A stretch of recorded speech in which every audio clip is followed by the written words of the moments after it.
Around 10 years ago, there was a series of embezzlement crimes masterminded by a guy who calls himself Rumpelstiltzkin, as his kind of nickname.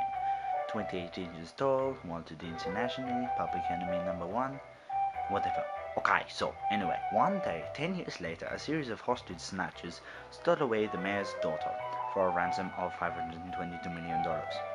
The mayor had no money due to funding a turf war over weed, but then a shady character entered the office and the figure said, I may be of assistance.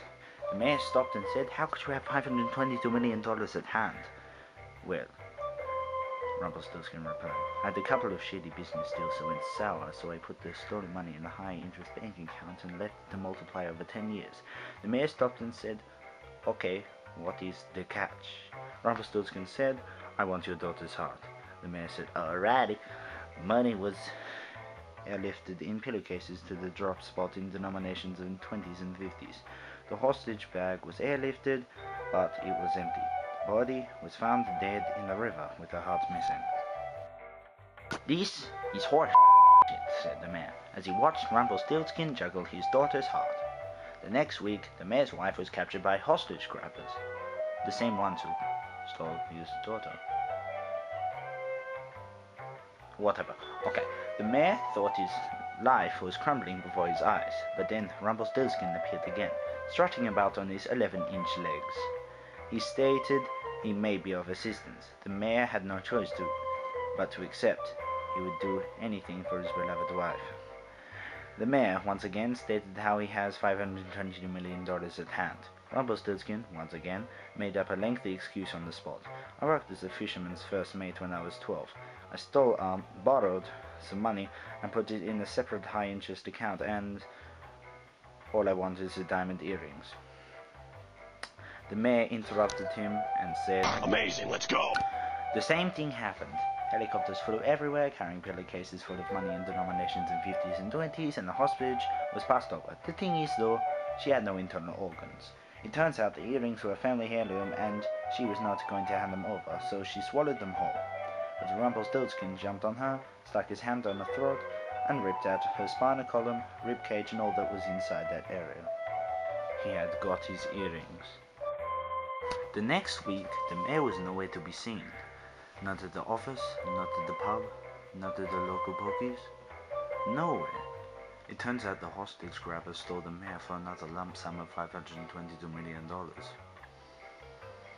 Rumpelstiltskin got a call on his phone, so he picked it up.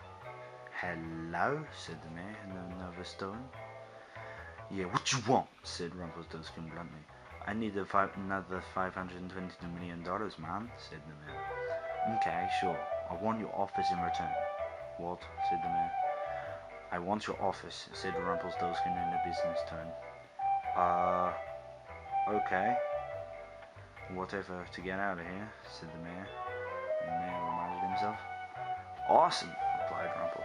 But, hey, how'd you have $522 million again?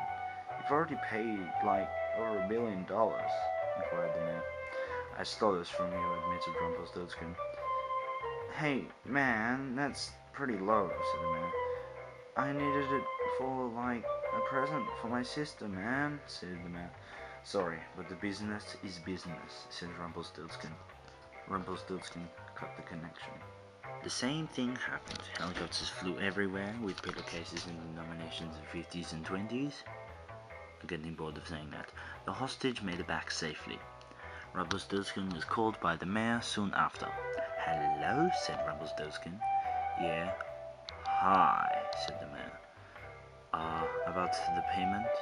Oh, yeah, the office. Yes. You just wait. Like, for how long? I don't know. Great! Look. Hint. Look up.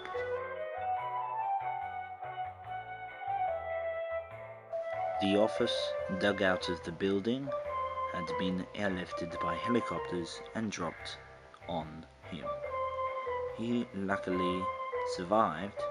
Maybe unlucky, I don't know. Anyway, whatever. Eventually, in such rage, the con artist Rumpelstiltskin unsilently passed on July 14th by swallowing a bomb and detonating it.